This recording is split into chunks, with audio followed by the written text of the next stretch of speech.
Shalom saudara-saudaraku jemaat yang dikasihi Tuhan Yesus Kristus. Sebelum kita istirahat malam ini, saya mengajak kita untuk merenungkan satu bagian firman Tuhan dari Amsal pasal 10 ayat 2. Harta benda yang diperoleh dengan kefasikan tidak berguna, tetapi kebenaran menyelamatkan orang dari maut. Dalam hidup kita ini ada hal-hal yang kelihatan, tapi juga ada hal-hal yang tidak kelihatan. Dan rupanya yang kelihatan itu menarik perhatian.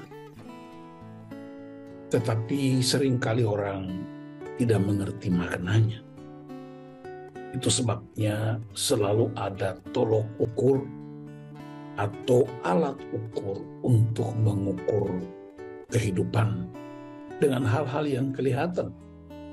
Misalnya, orang kaya diukur dari luas tanah dan megahnya rumah yang dimiliki.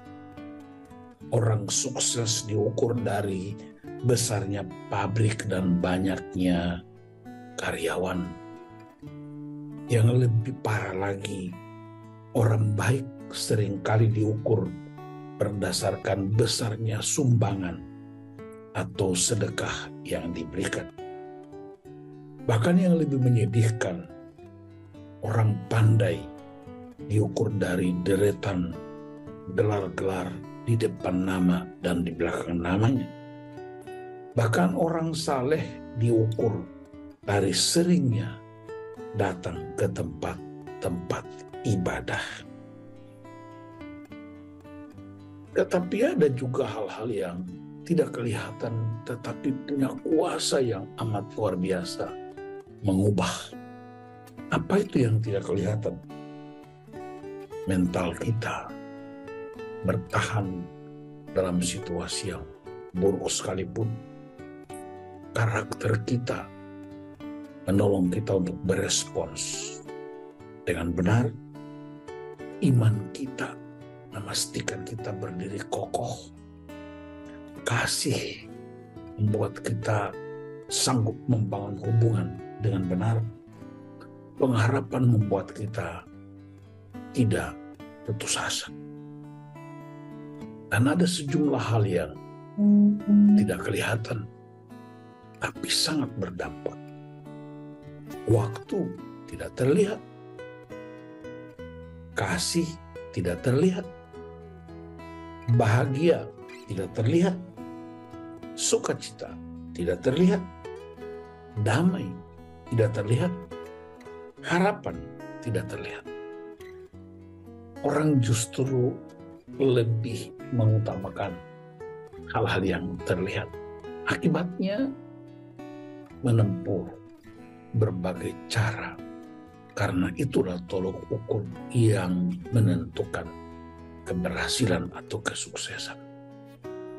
Sehingga Amsal 10 ayat 2 berkata, harta benda, ingat itu barang-barang yang kelihatan, yang diperoleh dengan kefasikan tidak berguna.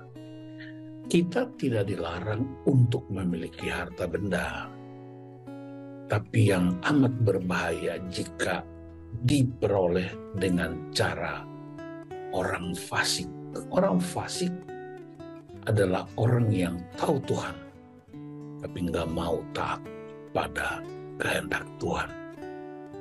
Orang fasik menggunakan berbagai cara, bisa manipulasi, bisa memalsukan, bisa mencurang, dan semuanya untuk mendapatkan keuntungan karena keberhargaannya terletak pada hal-hal yang kelihatan. Tetapi kebenaran menyelamatkan orang dari maut. Amsal pasal 14 ayat 34. Dia bilang begini, kebenaran meninggikan derajat bangsa, tetapi dosa adalah noda bangsa. Kebenaran meninggikan derajat kita. Kebenaran meninggikan derajat gereja.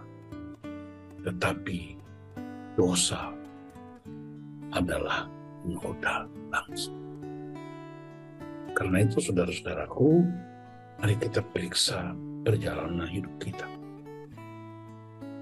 Maka kita memperoleh segala sesuatu berdasarkan kebenaran Allah, berdasarkan kefasihan.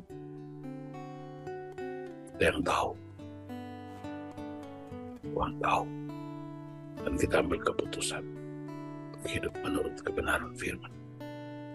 Saya ingin bercerita tentang sebuah legenda Yunani tentang Raja Midas. Ia seorang raja yang suka menumpuk harta dan begitu tergila-gila pada emas. Ia punya sebuah permohonan supaya kalau dia sentuh apa saja, semuanya berubah menjadi emas. Dan ajaibnya, permohonannya terkabul. Jadi ia sibuk sekali setiap hari, berlari ke sana kemari, menyentuh apa saja.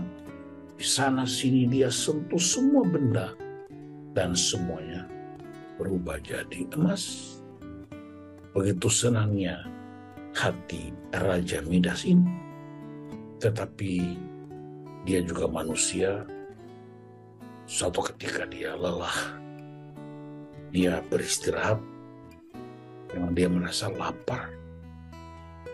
Maka dia datang ke meja makannya. Begitu dia sentuh makanan, semuanya berubah menjadi emas. Makanan yang tadinya lezat ternyata berubah juga jadi emas. Dia kaget dan dia kemudian sadar bahwa ternyata hidup ini harus biasa-biasa saja. Dia sadari kesalahannya, dia menyesali ketamakannya, dan dia memohon supaya kembali menjadi manusia biasa. Bisa makan, bisa minum, bisa istirahat, bisa bersukacita, bisa bekerja. Amsal 30 ayat 7-9 berkata, "Ya Tuhan, dua hal aku mohon kepadamu sebelum aku mati. Jangan beri aku kekayaan. Sebab kalau aku kaya, aku akan melupakan Engkau dan berkata, siapakah Tuhan itu? Tetapi jangan juga memberi aku kemiskinan. Sebab kalau aku miskin, aku akan mencuri dan mencemarkan nama. Tapi berilah apa yang menjadi bagian. Bagian kita ialah Tuhan.